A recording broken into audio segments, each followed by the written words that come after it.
We'll be introducing our guests in just a moment, but let me just give you a little kind of a foretaste of what we're going to be doing tonight.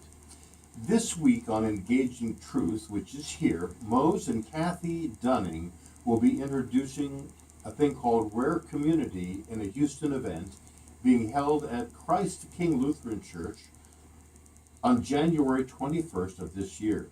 Imagine seeing people building a deeply secure, intimate, and interactive connection with the Lord Jesus, overflowing with appreciation and gratitude. Rare Community is a seminar about developing one's relational connection with the Lord and others to build a community of trust, joy, and engagement. Knowing all that, welcome Kathy and Mose.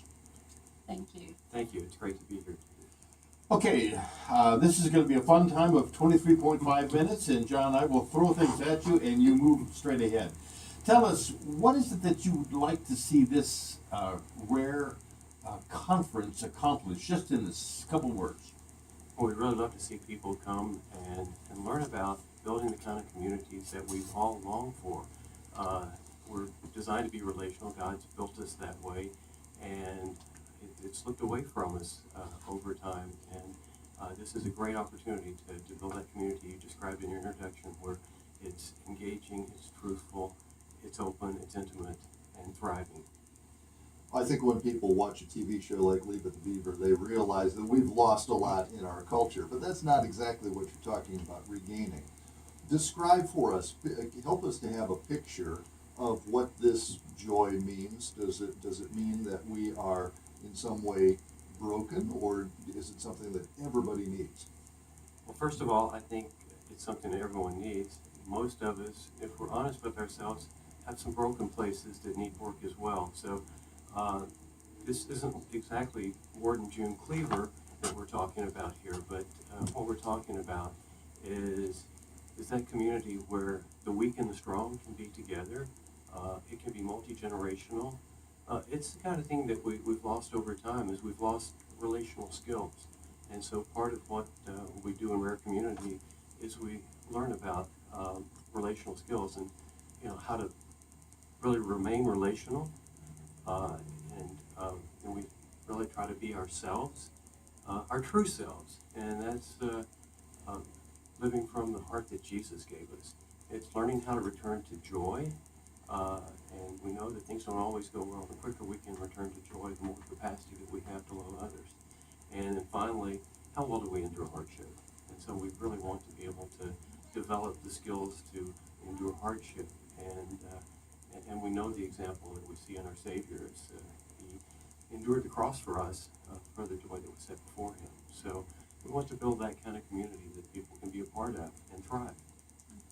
So in our world today, people live very compartmentalized lives, where you have one mask at work, perhaps, at a different presentation at home, or a different way with your family. So describe to us some of the ways that you get people to see themselves as being whole and relational. Is there a way to do that, or can you describe some of your processes that you lead people through, such as your appreciation moment? Yeah, one of the things that we will be doing, we can do it right now, is it's called an appreciation moment. And right now, just close your eyes for those listening and tell God, share with God something you appreciate. Either something that happened today, something that happened 10 minutes ago, something that happened a week ago.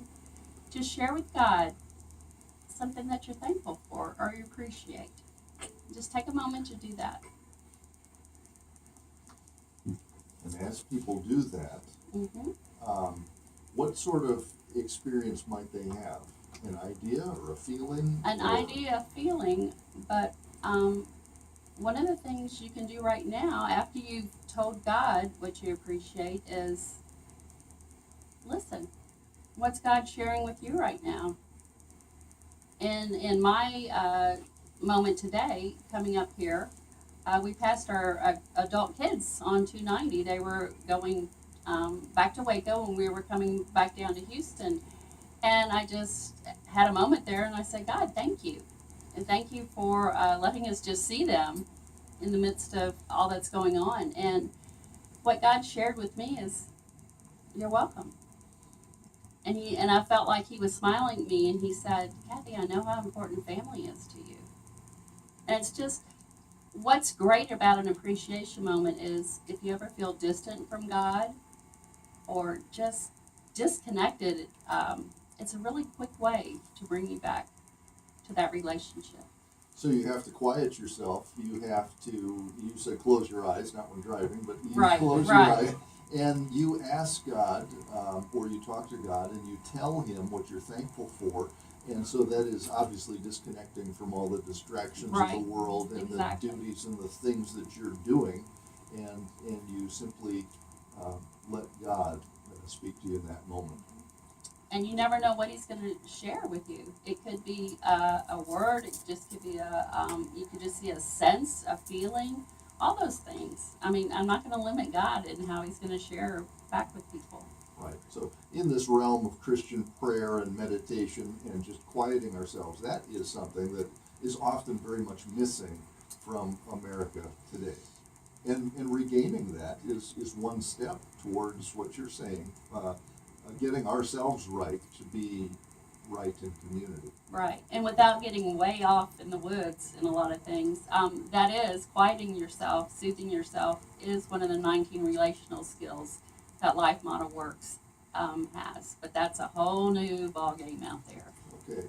So we're talking with Mose and Kathy Dunning, and you're going to offer a seminar at Christ the King, Kingwood in north suburban Houston. You offer these around the country, and some in Canada here. Yes, John, this is our third conference here in Houston. We started a couple of years ago with a Joy Rekindled marriage meeting and a seminar, and then a little over a year ago we did a Joy Starts Here, and it's along these same principles of where we really all are looking for a place to belong. We really want to know how to give and receive life to one another. And we also want to know how to return to joy. Maturing and becoming mature is extremely important. And then living, knowing our own heart. And again, living from the heart that Jesus gave you and really knowing that well. And when we know these things, then we really can begin to thrive. And that's the kind of things that all of our conferences are built around, is on those principles. And so you'll see that in your community as well. How is it that people lose relationships? This is a very interesting thing for me because we have relationships that we build, relationships that stand static, but we lose a lot of them also. How does that happen in the world and the culture in which we live? What precipitates the loss? One of the huge things is technology. Technology has really just severed a lot of relationships. You don't have the eye-to-eye contact. You don't have the conversations. And to clarify, one of the things is when we talk about joy, we talk about that emotion that you feel when you're glad to be with someone. I mean, that's what joy is. And, texting, when you're out to dinner with people, that's a huge relationship killer right there. That's one of the big things is technology. I think we've seen a lot of that in social media and those sort of things. And it really goes back in time. If you'll start with the family units at one time lived in the same neighborhoods and communities, the parent would work in a factory nearby, come home for lunch, kids would go to school, come home for lunch, and you just carry that fast forward, till we have an automobile, somebody can work 20 miles away, get a better job, things just begin to change, and then you step into the information technology age, and you find that, we don't communicate as well, and we're not as relational as we were. And one of the interesting things that's been learned through the studies that support the conferences that we do is that, you can learn relational skills at any point in life. And that's beautiful because God designed the brain so that command center of the brain, this relational side, is neuroplastic. And up into our late years, we can learn relational skills. What they've learned is that you can't learn that virtually. you have to be with someone to actually learn those. Technology is not there today. You know, you can't do this on Skype. Yeah, we can visit with kids across the world, and that's a great thing. I love technology. I'm an engineer, but we can't transfer relational skills through the cloud. Yeah. Oh, we've read that, for instance, Facebook, when you see what your friends' lives look like on Facebook, it seems like their life is a whole lot more interesting than yours. And there's this envy that comes across, like, oh, I wish I had a life like theirs. But really what's needed is to have a real life, not a picture record of just a couple of highlights, but really day in, day out. Yeah. John, you used a great word in your question earlier about the masks that we wear and the compartmentalization of our lives. We all learn to wear these masks when we're pretty young, and they become very important to us by the time we're in middle school and junior high and in high school. And they give us comfort, they give us some power, they cover up our weaknesses. And what we find is that over time, those masks, they choke out the joy in our life, and they just are very detrimental. So, you know, now we have this in all sorts of new technology mediums where I can put my mask out there, and the people who live next door to me don't look anything on Facebook like they do in real life. So, and Kathy, I just want to share a really quick story. Is for my 40th birthday, a friend of mine gave me a surprise party. And she invited people from the neighborhood. She invited family. She invited people I worked with, people from church. And I walked in this room with all these different people I knew, and I'm like, wow, who am I to this group? And is it different than who I am to that group? And it was kind of a moment there where I was like, have I been wearing masks in my life? And it was fun. It was a great time. Everybody got along together really well and stuff. But it was just that moment there was, you know, I need to be the person that God created me to be, and I need to live from the heart that Jesus gave me, and not who I think I should be. and that's what Rare Community is.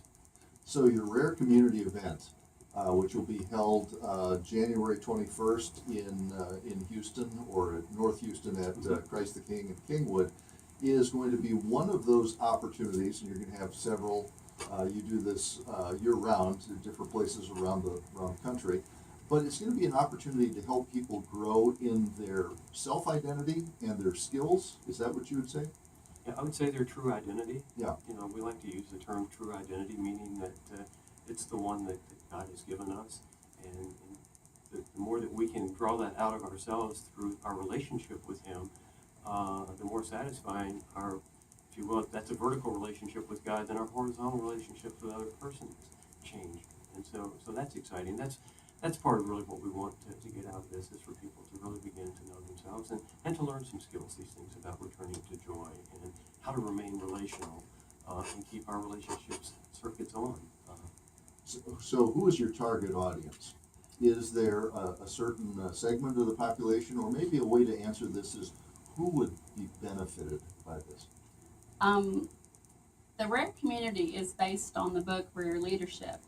And we called it Rare Community because we didn't want people to think that they weren't leaders. Because all of us lead, whether you're a stay-at-home mom, a working mom, a teacher, a lawyer, a basketball player, a coach, a pastor.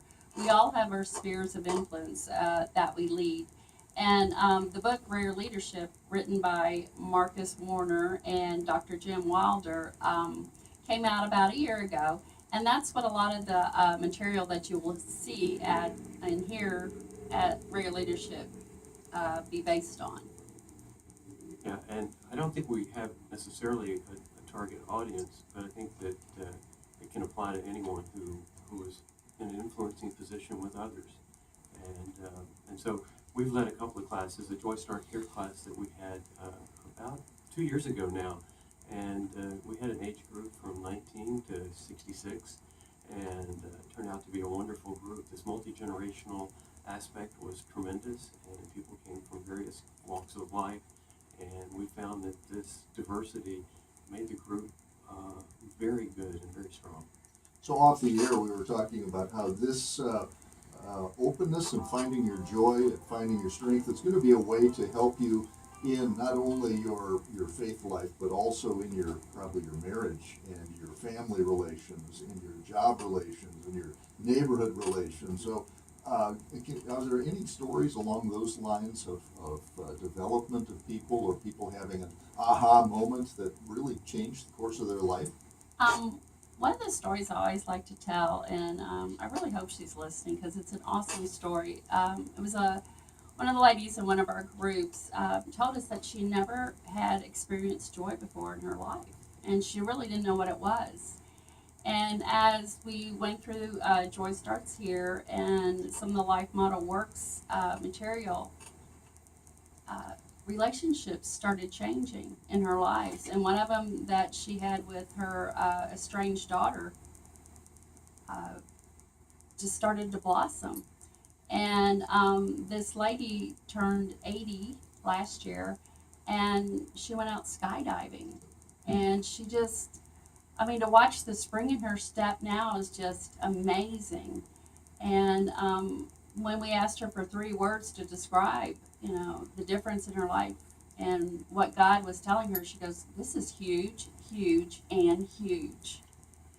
Yeah, and I was in the room when this happened, and we were doing an appreciation moment, just like we did on air. And this dear lady described the situation where she got in a call from her estranged daughter, and she said in the past she would have said, "Where have you been? What is wrong with you? What do you need now?" And she said, when I heard her voice on the phone, I said, "Hi, I've really missed you. I love you. I'd love to see you." And she said, after she hung up the phone, she just said, "Where did those words come from?" And God said, "Those are the words I used with you." And so this appreciation moment became really the life-changing, transforming moment in her life. And I'll tell you, I see her today, and she's not the same person, and it's a joy. Yeah, so she's living with joy, not just existing. Absolutely. But it opened up new doors and a fullness of living. I'd like to remind our listeners that you're listening to Engaging Truth. It's a ministry of Evangelical Life Ministries. If you would like more information about us, please visit our website, elmhouston.org. And there you can find information about us. You can find a searchable database of years worth of past shows on a wide variety of topics. There's also a way for you to contact us through the website, elmhouston.org, a way for you to support the ministry that Pastor Schultz and I undertake as volunteers, by the way. We'd encourage and appreciate your support to keep us on the air and to continue to share the relevancy of the gospel of Jesus Christ through the many interviews that we do with people that show what Christ is doing today. Again, visit us at elmhouston.org, or from there you can go to our Facebook page, and you'll probably even see a short video clip from tonight's interview in a day or so. David? I had a question about prayer. I'm really a prayer guy, and we have a very powerful prayer ministry at St. John, a very powerful prayer ministry out at the Village of Glenlock Farm, where I'm the chaplain. How does prayer fit into this? And I think I know, but you need to talk about that, because it's an extremely important factor in our daily walk, in our relationship building too. Right. Prayer to me is just being in conversation with God, and it's a two-way street. It's talking to God and also listening. And I think prayer is the foundation of that relationship. I mean, there were so many things that we could talk about, but prayer is just that daily in and out talking with God, thanking God, appreciating, asking, receiving, asking for guidance. It's all about relationship with God, and that's what prayer is for me. And in the ministry itself, with prayer community, prayer leadership, there's lots of different words, whether it's an Emmanuel lifestyle or whether it's conversational prayer with God. It's essential, and it's really what this ministry is rooted in, is seeing God's truth come into our lives, and it comes into our lives when we have that relationship and can and know He's with us and have Him speak into the situations of our lives. And that's where we see the real transformation. And then what's so nice about, and one of the reasons we like this ministry is that it's focused on community, is that, wow, transformation is awesome, but what's next? I need to be with others who can support my growth and for me to support their growth. And so that's why this community development aspect of the life model is so important and why we're excited. One of the things that you were just talking about in the prayer is sometimes you just ask God, you'll be in a situation and you say, God, what do you want me to know right here? And really, truly ask Him and just listen. And it's amazing. Last year we had a Joy Starts Here event at the church, and one of the things we walked through afterwards was an Emmanuel prayer. And it has some different components to it. But as I asked God what He wanted me to know about a situation in my life, my mom that morning was close to death. And I wasn't really sure, after the conference what would happen. And what God said to me was, Kathy, I know what's going on in your life right now. And you've made it through the conference today. And you know what? I've got this. And I've got you in my hand. And He did. And lo and behold, 3 hours later, my mom passed away.